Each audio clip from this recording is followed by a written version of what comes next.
All right, we're moving right along with The Giver. We're talking about symbolism today, and how symbolism can help us figure out the big idea and determine the theme.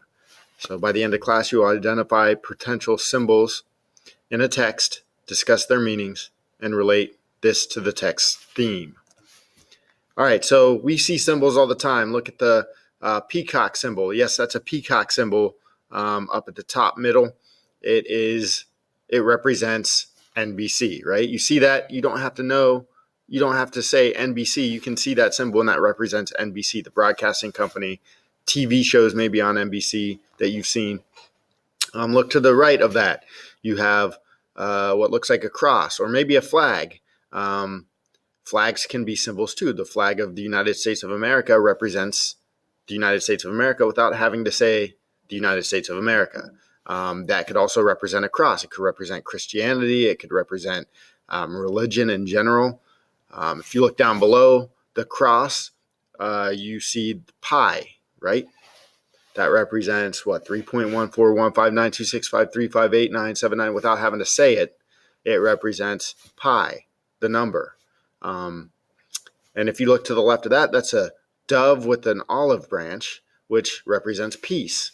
The olive branch represents peace. If you look at a quarter, a U.S. quarter, and there's an eagle on the back of the old quarters, and in one talon, the eagle was carrying an olive branch, and the other talon, the eagle was carrying a quiver of arrows, which represents, that the United States can be peaceful, but we can also defend ourselves if need be. So symbols are all over the place. Look at the definition of symbolism. The use of symbols to represent ideas or qualities. So we see what the symbols are, and those represent ideas. The dove with the olive branch represents peace. So religion, numbers, peace, broadcasting station. So all these things can represent different types of ideas.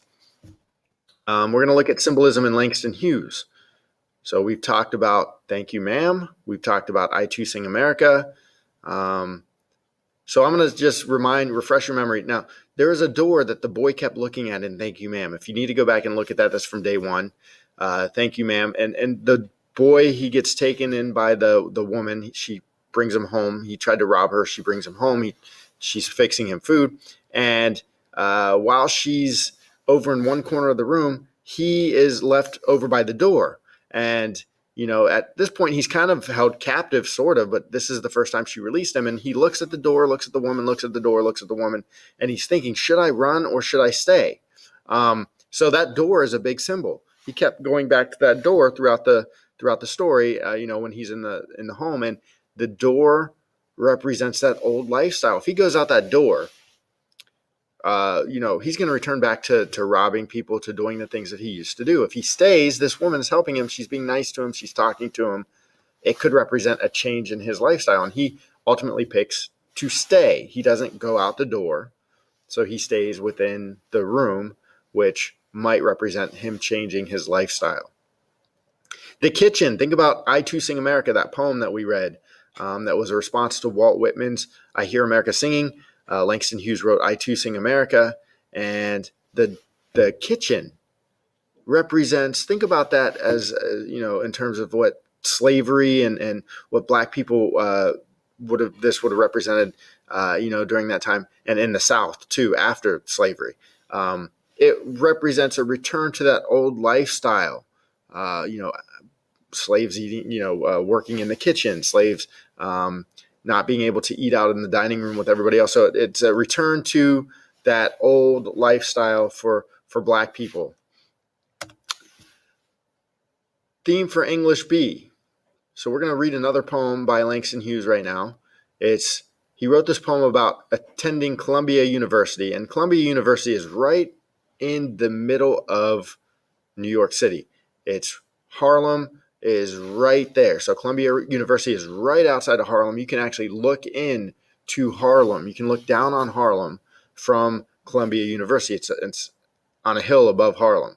So it's published in 1951, right before the Civil Rights Movement. And we're going to pay attention to repeated objects in the text, because they could be symbols. When things are repeated, they could be symbols. And that's what we're looking for in this poem. But also, when you guys are reading The Giver, pay attention to those repeated objects that keep coming up over and over and over. They can be symbols that help deepen your understanding about the theme. So before we read this real quick, and I'll take some time to kind of talk about the geography of Harlem and Columbia University. So on a map here, we have the upper part of New York City, the actual borough of Manhattan, and it's an island. And at the upper part of the island, the northern part of the island, we have Harlem in that square. It's roughly that square, but I mean, the square isn't perfect for the boundaries. But that's Harlem. Columbia University, you can see the star that I made right there outside of Harlem. But in order to get to Columbia University from Harlem, you climb this big hill. And if you see those steps, I don't know if you can tell the magnitude of those steps that go up Morningside Park, and you go up this huge hill or downhill. If you're coming from Columbia University to Harlem, you go down this big, huge hill, and the steps are massive. So that's going to come up, and he's going to write about that in this poem. But I want you to just visualize and understand how this hill does sit directly above Harlem. You can see into Harlem from Columbia University. So I'm going to actually pause the video right here and switch over to the other video, because the poem is probably going to take a significant amount of time. So click over to clip 2